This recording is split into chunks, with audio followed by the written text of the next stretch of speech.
Assalamualaikum warahmatullahi wabarakatuh. Bismillahirrohmanirrohim. Apa kabar anak-anak ibu semua yang ibu sayangi? Alhamdulillahirabbil alamin.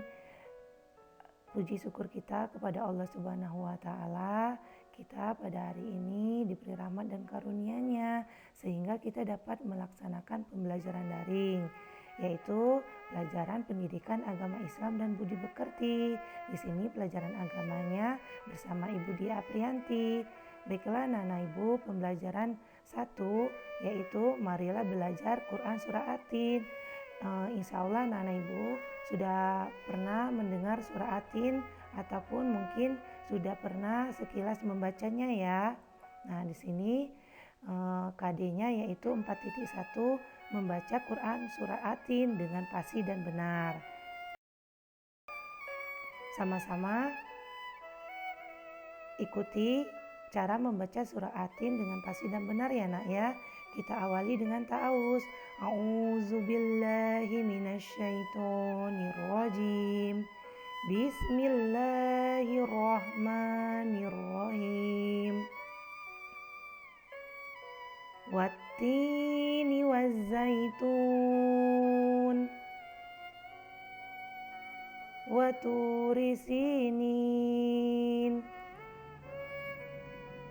wa hadzal baladil amin. Laqad khalaqnal insana fi ahsani taqwim. Summa radatnahu asfala safilin.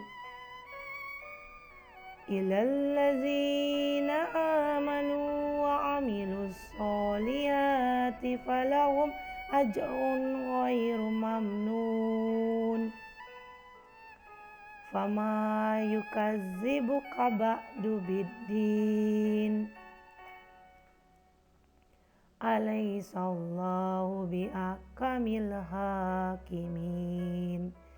Shadaqallahul azim.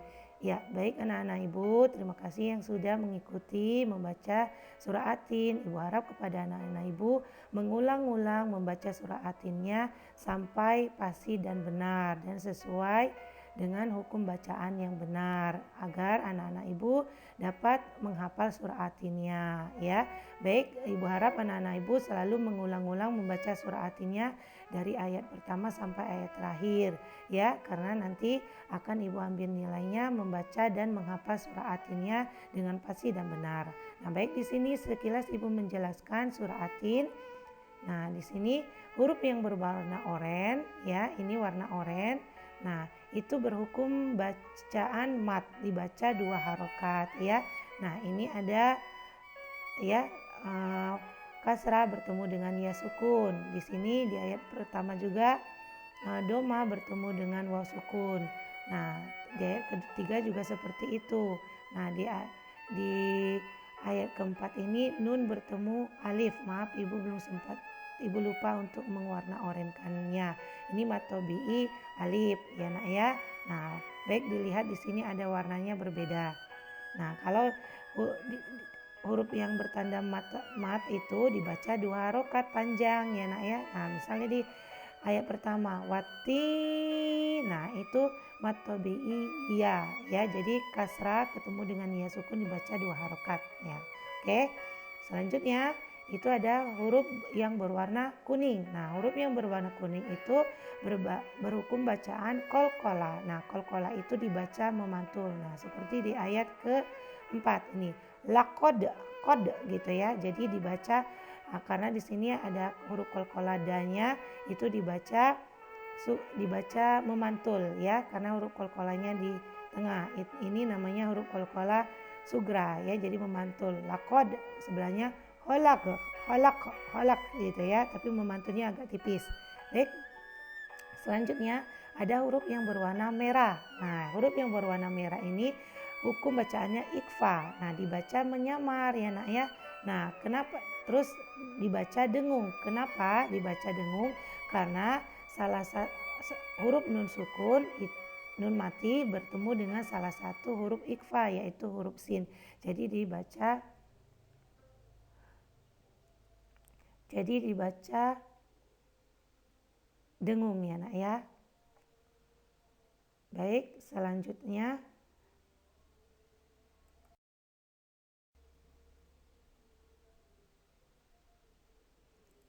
nah, catatan untuk anak-anak ibu. Nah, tadi sudah ibu jelaskan sekilas bahwa ada hukum bacaan mat ya nak ya. Nah, huruf mat itu ada 3, yaitu huruf alif, huruf waw, huruf ya. Nah, mat tadi apa penjelasan ibu? Dibaca panjang, yaitu 2 harokat. Nah ya, jadi jika tanda baca fathah bertemu dengan huruf alif itu dibaca panjang 2 harokat. Lalu jika tanda baca doma bertemu dengan huruf waw itu dibaca panjang 2 harokat. Lalu jika tanda baca kasrah bertemu dengan huruf ya dibaca panjang 2 harokat ya nak ya. Nah, selanjutnya huruf qalqalah ada 5, yaitu ba, jim, da, to, qof. Nah, biar gampang ingat kita mengingatnya baju di toko. Nah, di toko kof ya. Nah, itu huruf qalqalah. Qalqalah tadi artinya apa? Qalqalah artinya dibaca memantul. Nah, huruf qalqalah itu hukum bacaan qalqalah itu terbagi menjadi 2, yaitu qalqalah kubra dan qalqalah sugra. Qalqalah kubra yaitu apabila salah satu huruf qalqalah berada di akhir ayat dan bertanda baca hidup ya, namun dibaca mati karena waqaf. Misalnya dalam surah Al-Falaq ya, Qul a'udzu birabbil falaq. Nah, di akhir ayatnya itu huruf qaf ya, jadi dibaca kok gitu ya. Nah, karena memantul ya.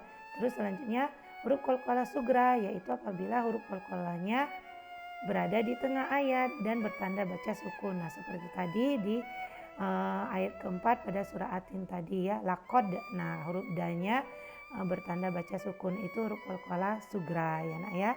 Nah, selanjutnya hukum bacaan ikhfa ada 15. Nah, itu ada pada surah Atin ayat keempat tadi. Nah, huruf ikhfa itu ada 15,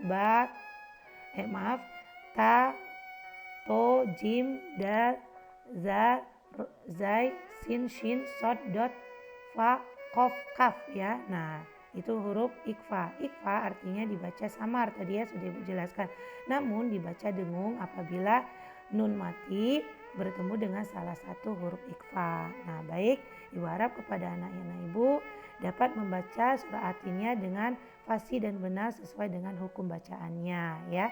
Baik, terima kasih. Sekian pembelajaran hari ini, semoga bermanfaat ya nak ya. Semoga anak-anak ibu dapat membaca dan menghafal surah Atinnya dan dapat menerapkan surah Atinnya ketika membaca surah pendek di dalam sholat. Nah, baik, jika ada salah kata ataupun salah dalam pembelajaran ini, ibu minta maaf. Baik, kita akhiri pembelajaran dengan membaca Alhamdulillahirabbil alamin. Baik, ibu akhiri. Wassalamualaikum warahmatullahi wabarakatuh.